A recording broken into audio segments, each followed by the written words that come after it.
No se asuste con lo que oiga a continuación. Es el eco del pasado cuando empezaron las emisiones de Radio Sefarad a finales de enero del 2004 y cuyos informativos semanales hemos reunido para revivir lo que entonces pasaba desde la perspectiva de nuestro tiempo.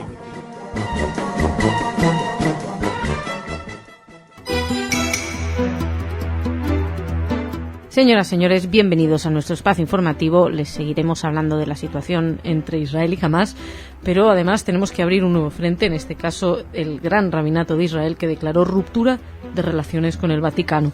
Les hablaremos de ello, así como de la comunidad judía mundial, que ha elegido sus nuevos líderes, que no son realmente nuevos, y además de Shoah en Alemania y el Museo de Auschwitz. También, todo esto es en la primera parte. Después yo sola les hablaré de algunas noticias culturales, pero no voy a estar sola todo en informativo porque recuperamos hoy a Jordi. Jordi, bienvenido otra vez.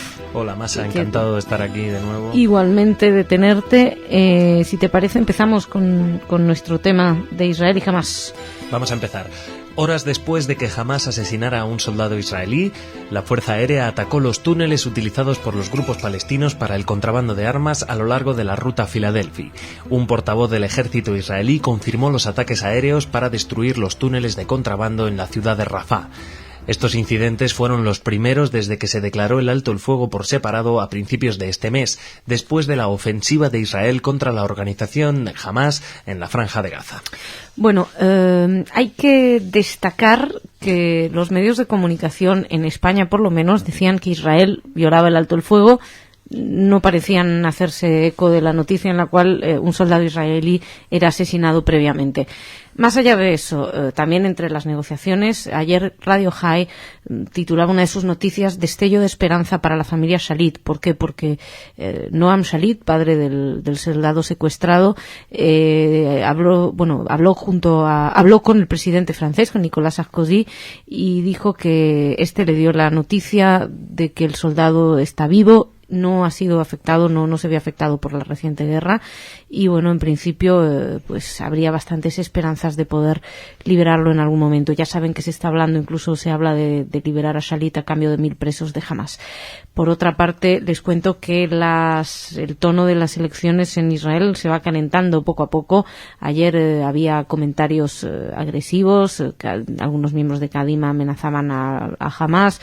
Por otra parte, en concreto, Shaul Mofaz amenazaba con asesinar al primer ministro de Hamás, a Haniyeh, y a otros líderes de la organización si seguían los ataques. También hay que decir que Tzipi Livni está buscando fortalecer de alguna manera su imagen, de una entrevista en el diario La Vanguardia, y mientras por su parte Netanyahu parecía acercarse más a los partidos, a un partido como Shas, a un partido ortodoxo, que presentó en Tel Aviv una propuesta para las próximas elecciones donde anuncian que aconsejan votar al Likud. Por otra parte, decían que van a evitar que Netanyahu no vuelva a cometer los mismos errores. Hay que decir que las relaciones entre Shas y Netanyahu no fueron las mejores en el pasado. Sube el tono del debate en Israel, cosa que también era de esperar, teniendo en cuenta que estamos a pocos días de las elecciones y que casi no hubo campaña debido a la situación en Gaza. Y pasamos, les decía, abrimos un nuevo frente. En este caso, ya estábamos haciéndonos eco de algunas malas relaciones, desencuentros, pero parece que va subiendo el tono de los desencuentros con el Vaticano. Sin duda, Masa, la noticia del día. El Rabinato de Israel cortó todos sus vínculos diplomáticos con el Vaticano en protesta por la decisión tomada por el Papa Benedicto XVI de rehabilitar a un obispo lebrefiano que niega la Shoah.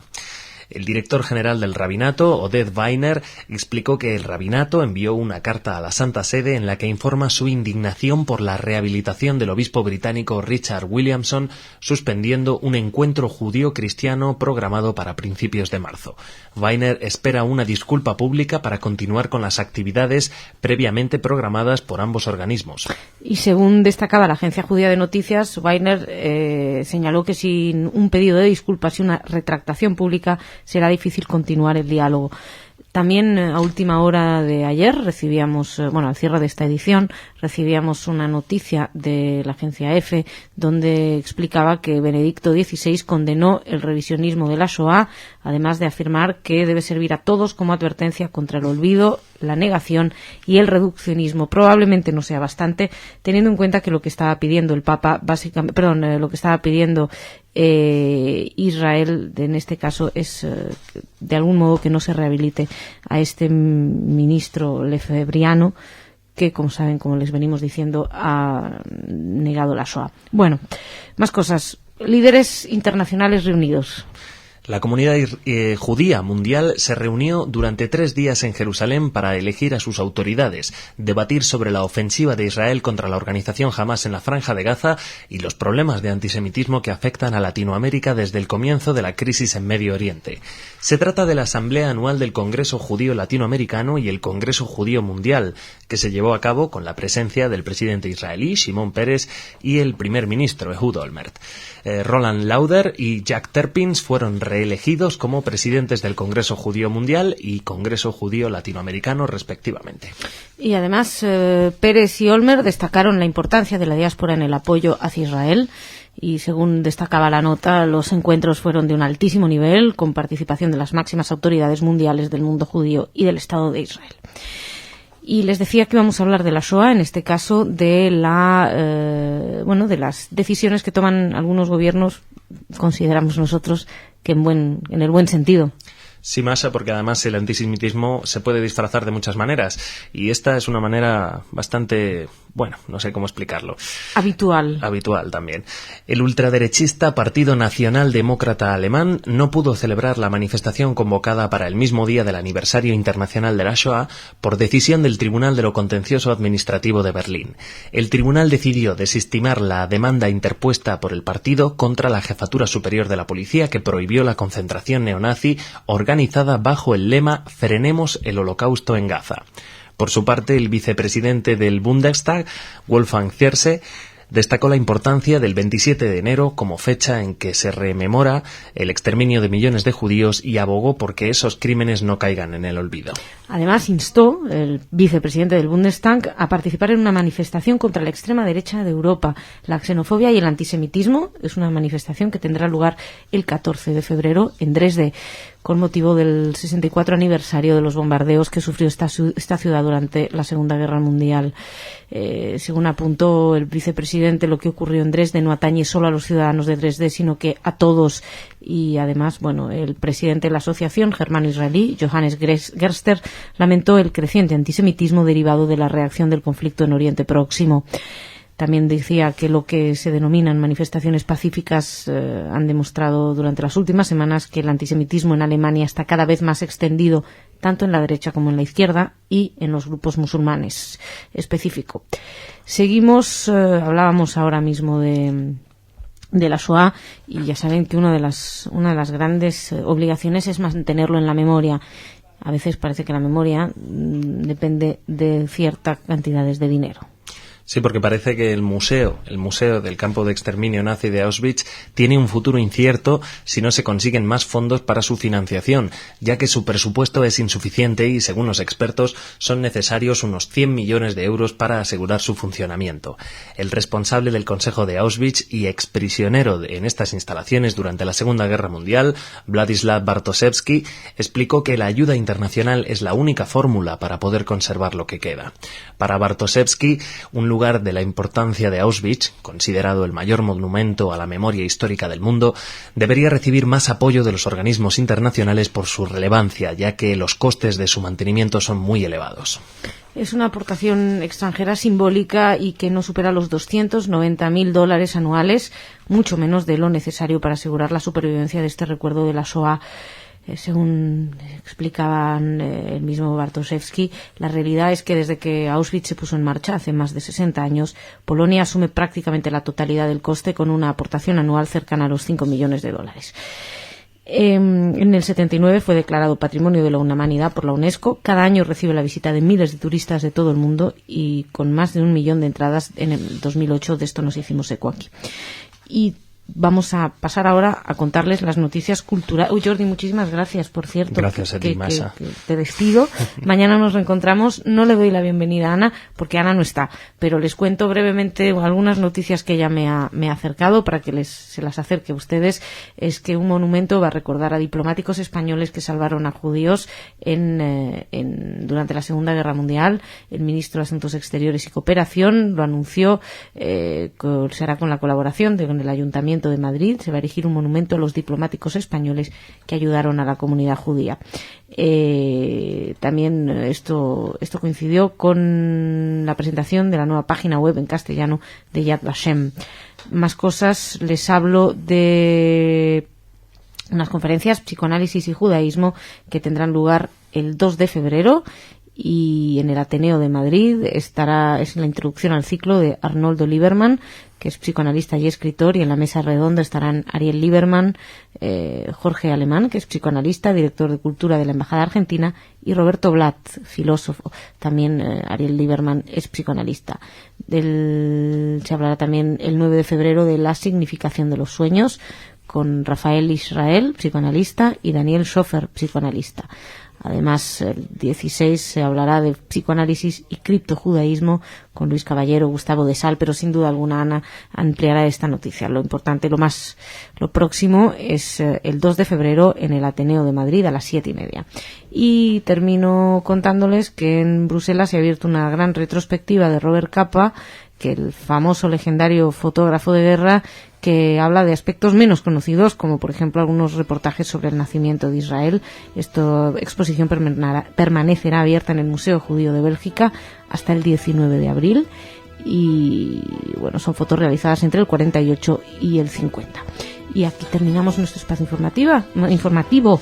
Señoras y señores, muchísimas gracias por su atención. Mañana volvemos con más noticias.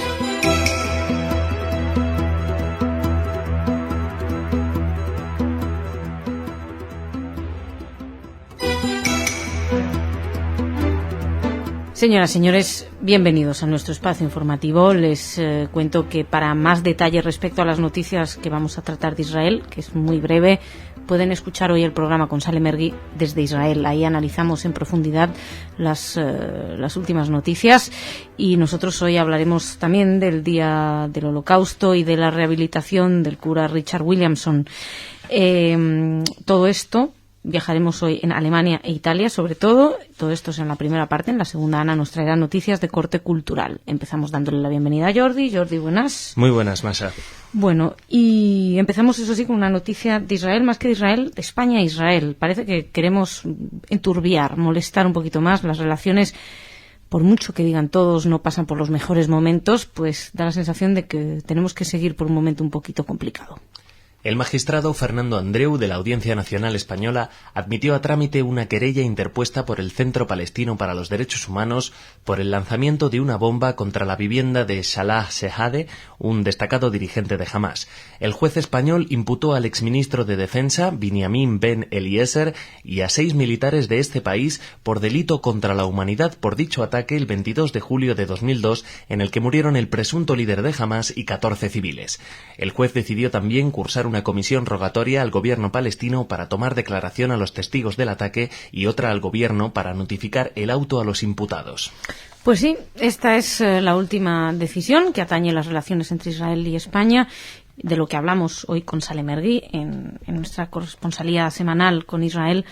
Y les puedo contar que a cierre de esta edición el ministro de Asuntos Exteriores, Miguel Ángel Moratinos, habría afirmado que la fuerza militar aplicada por Israel en Gaza no proporciona soluciones duraderas ni garantiza la seguridad, y condenó también la irresponsable conducta de Hamás, o sea, Hamás irresponsable. Hizo estas declaraciones en su comparecencia ante la Comisión de Asuntos Exteriores del Congreso para informar precisamente sobre la situación en Oriente Próximo, pero no había habido manifestaciones respecto a esta decisión del juez, del magistrado Fernando Andreu. Esta decisión fue calificada de ridícula por el líder de la oposición, Benjamin Netanyahu, y también, no alucinante fue tildada por el ministro de Defensa Ehud Barak. La situación, como ven, estaremos pendientes. Nosotros dejamos por ahora Israel Y vamos a seguir hablando de otro tema que también está dando bastante polémica, bastantes problemas. Otra relación que no atraviesa los mejores momentos. En esta ocasión no es Israel y España, sino Israel y el Vaticano. Fuertes críticas desató en Alemania la rehabilitación por parte del Papa Benedicto XVI del religioso tradicionalista Richard Williamson, quien negó en público la Shoah. El presidente de la comunidad de supervivientes de Dachau, Max Mannheimer, declaró que justamente de un papa alemán que vivió en persona el régimen nacionalsocialista, él hubiera esperado más tacto y no la rehabilitación de hecho de un asqueroso antisemita. El dirigente se quejó de que la decisión constituye una falta de respeto hacia los judíos y propuso que el obispo Williamson viaje al antiguo campo de exterminio de Auschwitz y realice una visita guiada. Lo de asqueroso antisemita son las palabras exactas que utilizó Max Mannheimer, no es una opinión nuestra. Por mucho que puede que uno se investiga pudiera llegar a estar de acuerdo, pero bueno. A esta voz crítica se sumó también la presidenta del Consejo Central de los Judíos de Alemania, Charlotte Knobloch, y dijo que bajo esas condiciones no habrá por el momento entre ella y la Iglesia ningún diálogo. Vamos a seguir hablando de esto, pero antes de seguir hablando de la cuestión de este prelado negacionista, nos quedamos en Alemania para hablar de desencuentros también, y en esta ocasión relacionado con el Día del Holocausto. Las desavenencias del Consejo Central de los Judíos en Alemania empañaron el tradicional acto de recuerdo a las víctimas de la Shoah en el Bundestag, la Cámara Baja del Parlamento alemán, al ausentarse los representantes de ese colectivo en la conmemoración. El secretario general del Consejo, Stefan Kramer, argumentó su decisión de no acudir al acto en conmemoraciones anteriores no se había aludido a los supervivientes del Holocausto y miembros de esa organización que habían estado presentes en la sala. Entre ellos figuran la actual presidenta del Consejo, Charlotte Knobloch, y sus predecesores, Ignaz Bubis y Paul Spiegel. Y según varios medios alemanes, Kramer dijo que es irrespetuoso y contradictorio que se relegue a las víctimas a un papel de meros espectadores. El secretario general del Consejo apunta que la entidad ha reiterado durante años su petición de que se salude a los supervivientes presentes en la sala, pero el Bundestag alega que esa alusión es contraria al protocolo establecido para el acto. Así que por una cuestión de protocolos, la situación, pues ya ven, una buena oportunidad para conmemorar y para unir voces en contra de la barbarie que se desperdicia.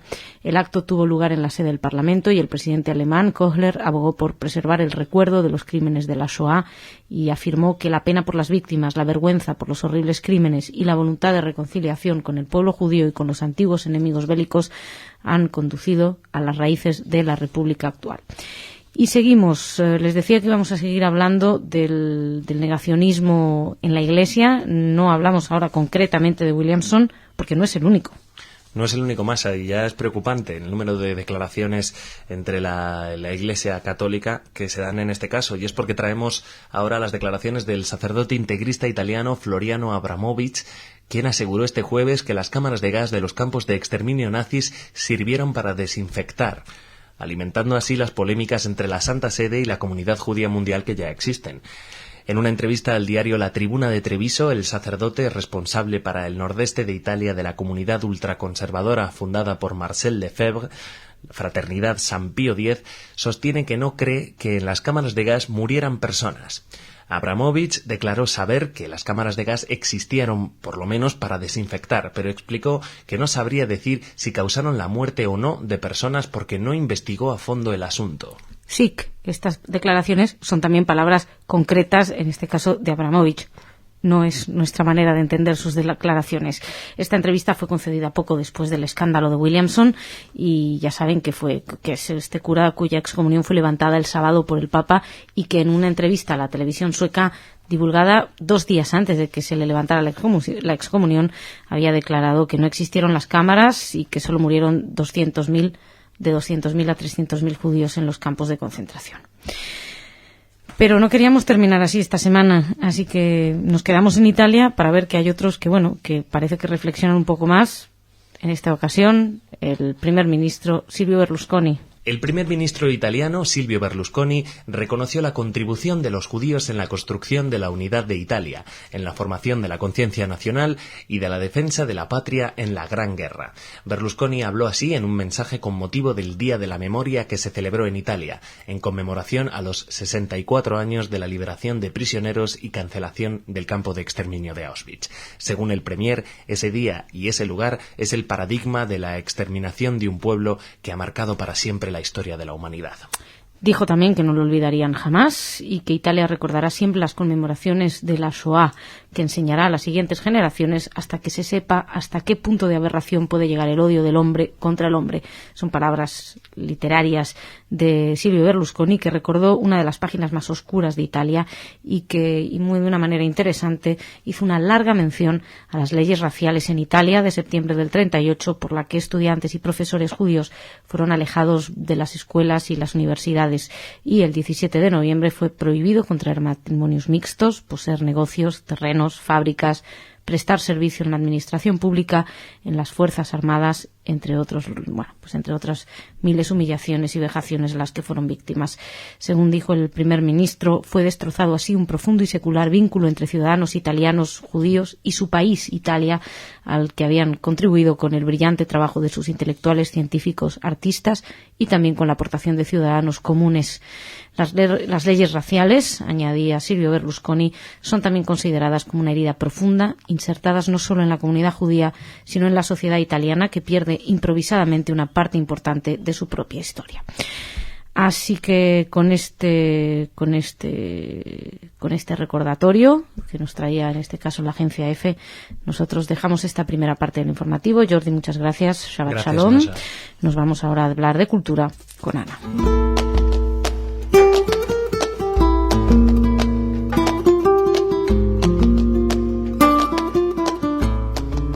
Hola, Ana. Hola, Masha, ¿qué tal? Bien, bueno, te recuperamos. Ayer no te teníamos. La verdad es que tenemos un cacao aquí de quién está y quién deja de estar. ¿Qué me traes? Pero bueno, voy a empezar con un concierto que organiza Casa Sefarad de Israel la próxima semana, el 5 de febrero. El trío Paco 10, Sones de Sefarad. La verdad es que suena muy divertido este concierto con música sefardíes, pero así de las más rítmicas, balcánicas, todo acá muy divertido. Paco 10, un guitarrista y solista ya muy, muy conocido en el mundo de la música sefardí, y lo acompañan Salah Sabag, que nació en Alepo, vive en España desde hace mucho, ahora es el director del grupo Umaya de música y danza andalusí.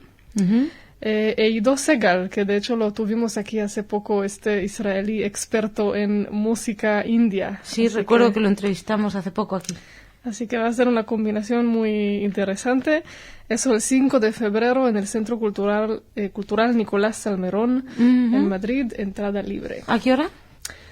A las... Uy, mira, me mandaron una invitación sin hora, qué vergüenza. Qué vergüenza. Bueno, pero ustedes saben que esto en Casa Sefarad de Israel, así que se meten en la página web a mirarlo. Yo era por saber si nos daba tiempo a nosotros a llegar. Sí, pero bueno, se ve que... Pero bueno. En fin. Sí, si puedo, el lunes lo averiguaré. En cuanto sepamos, y les digo la próxima vez en las noticias. Es verdad, es curioso, es curiosa la invitación sin la hora. Exactamente. Curioso. Bueno. Pero bueno, vamos a asumir que va por ahí de las 7:30, o sea, por un ahí. concierto, ¿no? O sea, algo de este estilo. Es verdad, ¿qué más?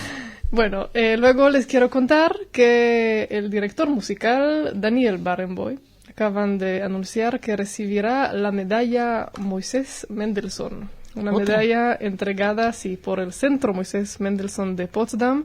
Es un centro que se dedica a estudios judíos europeos. Y decidieron entregarle esta medalla, obviamente por su actividad en favor de la tolerancia y la convivencia pacífica a través de la música. Yo creo que este hombre debe tener una habitación para medallas, ¿no? Uy, sí. Otra para nacionalidades. Sí, uno para pasaportes. Otra para... Porque, o sea, siempre le están dando algún premio a este señor. Sí. ¿Alguna mención, alguna estatua, alguna medalla? No sé, todo el tiempo, pero bueno. Está bien. Felicidades. Sí. Y para terminar, se acaba de anunciar también que la actriz Concha Velasco va a encarnar en el Teatro Goya de Barcelona, en el espectáculo teatral La vida por delante, a la prostituta superviviente de Auschwitz, que es el papel que en el cine lo interpretó Simone Signoret en los años 70 como Madame Rose. Esa es la historia. Se está empezando a trabajar y se va a estrenar el 1 de abril. Uh-huh. Yo la verdad no conozco muy bien esta historia, no vi la película, o sea, había escuchado de ella, sé que era así una película. Yo me estaba sintiendo muy inculta, te miraba con cara de que sabía, pero la verdad es que no sé. Pero bueno, no conozco bien la historia, pero sí me acuerdo de esta película. Fue nominada a los Oscars y aquí con Simone Signoret, uno de sus papeles destacados. Pero bueno, vamos a ver qué pasará con eso en el... Concha Velasco es una gran actriz, con lo cual seguramente lo interpretará bien. Puede ser bueno. Estaremos al tanto de cuando se estrene también, cuando seguro. Pase por aquí. ¿Sabemos quién dirige y eso? Ese que está con José María Pou, ¿no? Que también es un gran actor. Con lo cual, también lo dirige José María Pou. Bueno, exactamente. Pues da cierto sello de calidad tanto Pou como pues Concha Velasco. Pues muchas gracias, Ana. Gracias a ti, Shabbat Shalom. Shabbat Shalom, que tengas un buen fin de semana. Señoras y señores, ustedes también, Shabbat Shalom, que pasen un buen fin de semana.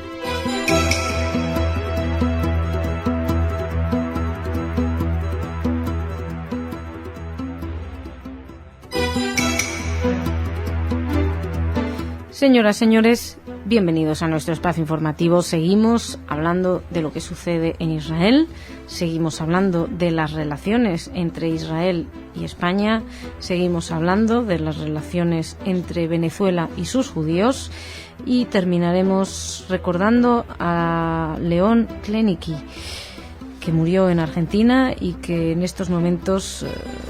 su discurso tanta falta nos haría en ciertos sectores. Todo esto será en la primera parte del informativo. En la segunda parte nos acercaremos al mundo cultural de la mano de Ana. Empezamos dándole la bienvenida a Jordi. Jordi, ¿cómo estás? Hola, Masha. Aquí estamos. Bueno, empezamos con Israel. La cosa parecía que se calmaba, pero no es tanta la calma como se esperaba. El portavoz de Hamas en Gaza, Fawzi Barhum, anunció que el movimiento islamista aceptará una tregua de 1 año a cambio del levantamiento del bloqueo a la franja de Gaza, pero rechazó un alto al fuego de 1 año y medio como pide el gobierno israelí. Mientras, el primer ministro israelí, Ehud Olmert, amenazó el fin de semana con una respuesta desproporcionada al continuo lanzamiento de cohetes desde la franja de Gaza, controlada por Hamas, sobre territorio israelí. Por su parte, el ministro de Defensa, Ehud Barak, añadió que Hamas ha recibido un duro golpe y que si es necesario va a recibir más. Ese comentario de Ehud Olmert de respuesta desproporcionada, de amenazar con la respuesta desproporcionada, la verdad es que es bastante delicada. Bueno, dentro de poco hay que recordar, dentro de poco son las elecciones, también dentro de Israel la cuestión está bastante tensa y siguiendo hablando de lo que sucede en Gaza, nosotros vamos a hacernos eco de una noticia que pudimos leer ayer y que sospechamos que tampoco muchos medios de comunicación se hacen eco, es que Ziad Abu Ain, que es un dirigente de Al-Fatah, revelaba ayer un listado que incluía a 11 personas asesinadas supuestamente por Hamas en Gaza recientemente. Dice que acusó a Hamas de llevar a cabo crímenes contra el pueblo patriota y se habló de un listado de 181 nombres de personas ejecutadas, torturadas o golpeadas por miembros de Hamas. Algunos testigos decían que incluso habían sacado a la fuerza de sus viviendas y disparado en las rodillas los mismos miembros de Hamas, los policías de Hamas, a alguna gente. Lo traemos aquí, no pensamos que vaya a haber muchas manifestaciones en apoyo de estas víctimas de Hamas, pero bueno... Lo queríamos comentar. Por cierto, que también recibíamos un comunicado de la Embajada de Israel aquí en España, donde hacen un listado de los últimos rupturas de fuego por parte de Hamas y las reacciones posteriores del ejército israelí. Dicen que como las violaciones de Hamas a los altos del fuego no encuentran espacio en los titulares de prensa, pero las reacciones a Israel sí, pues les parecía importante decirlos. Les hago un breve resumen. 19 de enero, barco de la Marina estadounidense intercepta un barco iraní cargado de armas para Hamás. 20 de enero, Hamás lanza 8 bombas de mortero desde un campo de refugiados en el centro de Gaza. 20 de enero, dos incidentes de disparos de armas ligeras contra fuerzas israelíes. 21 de enero, Hamás continúa con el tráfico de armas a través de los túneles. 27 de enero, un soldado israelí muere cuando hace explosión una bomba al paso de una patrulla que circula por territorio israelí. 28 y 29 de enero, nuevos lanzamientos de cohetes Qassam contra territorio israelí, y tenemos que hablar incluso ayer se hablaba ya de 3 heridos. En ese entorno es lo que hay que entender también las declaraciones del primer ministro Ehud Olmert. Seguimos nosotros y hablamos precisamente de las reacciones, de las relaciones entre la justicia española e Israel.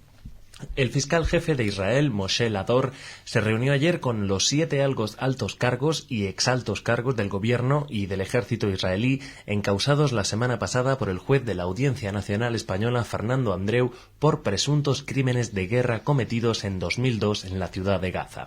Según informaba el diario israelí Haaretz, Lador tenía previsto entrevistarse con el ministro de Infraestructuras y exministro de Defensa, Benjamín Ben Eliezer, el diputado y director del Servicio General de Seguridad, Avi Dichter, el antiguo comandante de las Fuerzas Aéreas israelíes, el general Dan Halutz, el actual jefe del Estado Mayor del Ejército israelí, Moshe Ya'alon, y el excomandante del Mando Sur, Doron Almog, también el exdirector del Consejo Nacional de Seguridad, Yora Eiland, y con el actual enlace del Ministerio de Defensa con el Ejército, Mike Herzog. Respecto a ese posible enjuiciamiento, Ehud Olmert declaró que procedimientos legales como los de Madrid son expresión de la doble moral de algunos elementos que han dado la espalda durante años a los ataques continuados contra el Estado de Israel. El juez Andreu, como saben, admitió la semana pasada a trámite una querella dirigida contra 7 responsables militares israelíes por un bombardeo perpetrado en un barrio de Gaza el 22 de julio del 2002, en el que murieron 14 civiles, la mayoría de ellos niños. El objetivo del ataque era la casa de Salah Shehadet, que es un supuesto comandante de Hamás. Bueno, no tan supuesto, fue reivindicado como tal. La nota que les leo dice que era supuesto, pero bueno, supuesto comandante de Hamás. Y la vivienda fue alcanzada, pero también lo fue una casa que se encontraba a menos de 2 metros de la familia Matar. La casa fue destruida y 7 miembros de su familia fueron muertos en el ataque.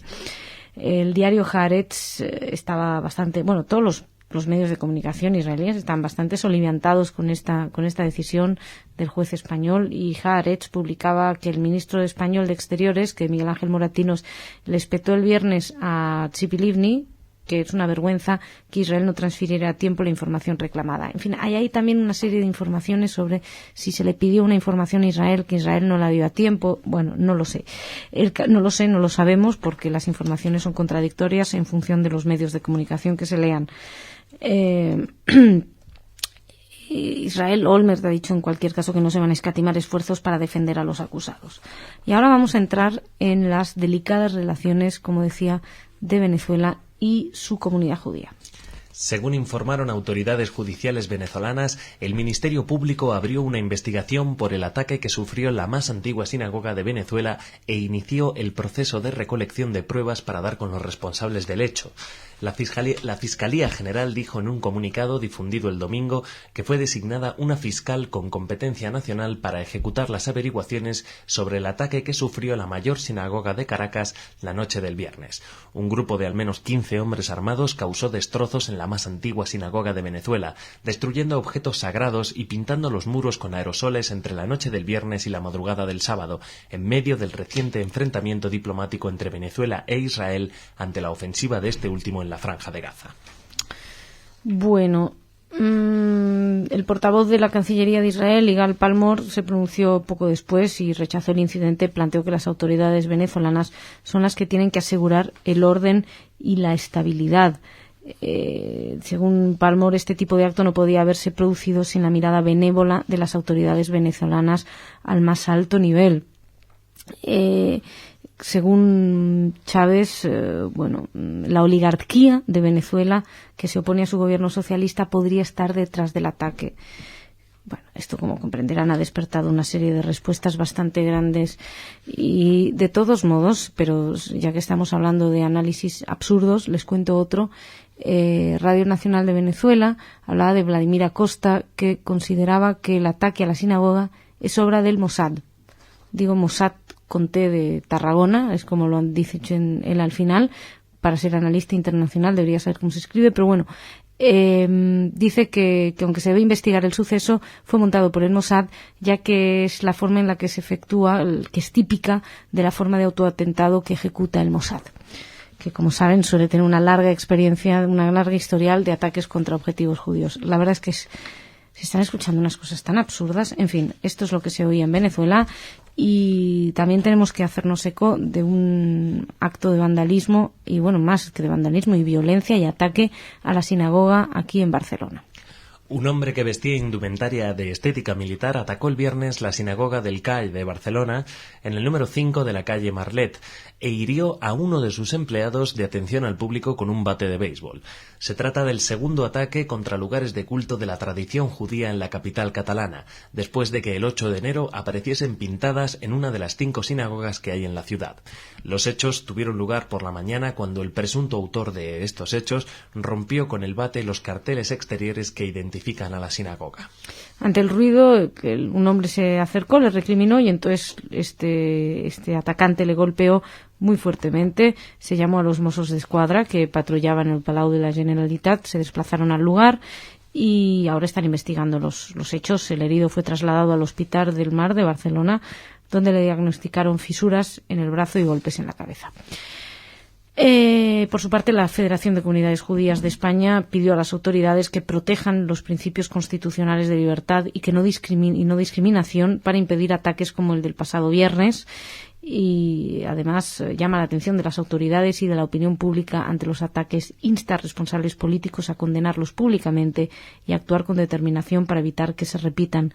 También pide que se refuerce la vigilancia y que las autoridades protejan y hagan cumplir los principios constitucionales.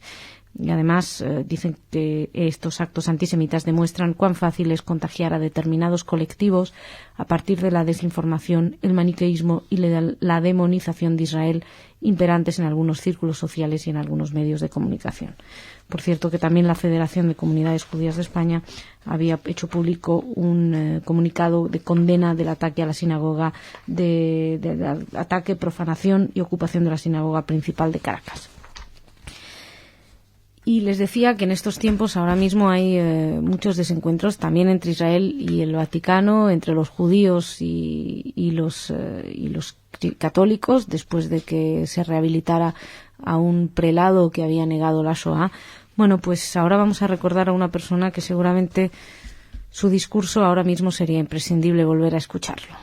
Según informaron sus familiares, el rabino de origen argentino León Klenicki, que dedicó su vida al diálogo con los católicos, falleció a los 78 años en Nueva Jersey.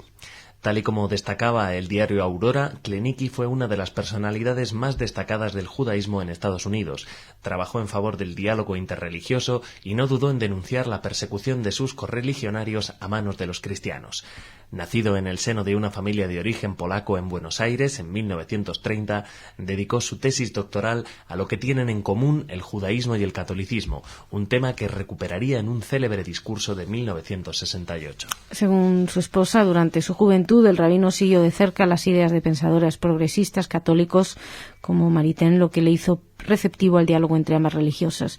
Encabezó en el 73 el diálogo con los católicos desde la organización Liga contra la Difamación, donde en el 84 se convirtió en el director de Asuntos Interconfesionales. En 2007, el Papa Benedicto XVI lo nombró caballero de la Orden de San Gregorio el Grande y es el segundo no católico que recibe este honor. Se jubiló en el 2001 y enseñó en la Universidad Británica de Cambridge y en la Católica Belga de Lovaina. Y con esta despedida despedimos la primera parte del informativo. Muchas gracias, Jordi. Gracias, Masha. Y pasamos a hablar de cultura con Ana.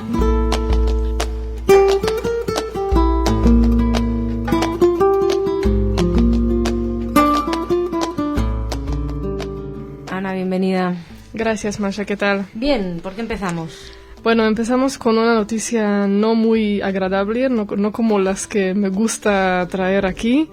En Chile, la página de internet del Fondo Nacional para el Desarrollo de las Artes fue modificada por hackers que ingresaron pues todo tipo de propaganda a favor de los palestinos y en contra de Israel. Es una página de internet gubernamental, pertenece al Ministerio de Educación de Chile. Y pues ayer en la mañana, entrando a esta página, lo que se encontraba eran banderas de Turquía y de Palestina y una de Israel en llamas con algunas otro tipo de todo tipo de amenazas y algunas cosas así. La página del Fondar, que es muy importante. El Fondar, bueno, es la fundación artística en Chile, pero bueno. Exactamente. En fin, qué raro. ¿Qué más? Después les quería contar que en Motril, en Almería, se acaba de inaugurar una exposición que se titula Ser Testigo. Es una exposición organizada por Yad Vashem.